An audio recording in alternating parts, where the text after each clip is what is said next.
వంటలకు ఇంతకంటే స్వచ్ఛమైన గానుగ నూనె మరెక్కడా దొరకదు. SRV naturals. ఆర్డర్స్ కై స్క్రీన్ పై నెంబర్ కి కాల్ చేయండి.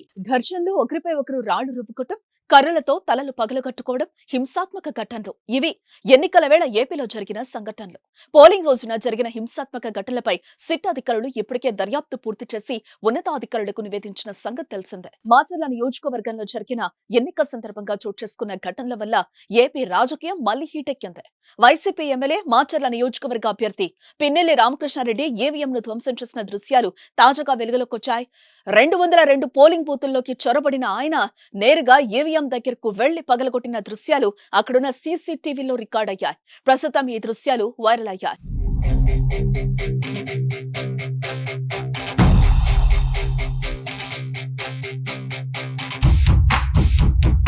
మాచర్ల నియోజకవర్గంలోని అన్ని పోలింగ్ బూతులలో సీసీ కెమెరాలు ఏర్పాటు చేశారు. కొన్ని చోట్ల పోలింగ్ సజావుగా సాగినా మరికొన్ని చోట్ల హింసలు చెలరేగాయి.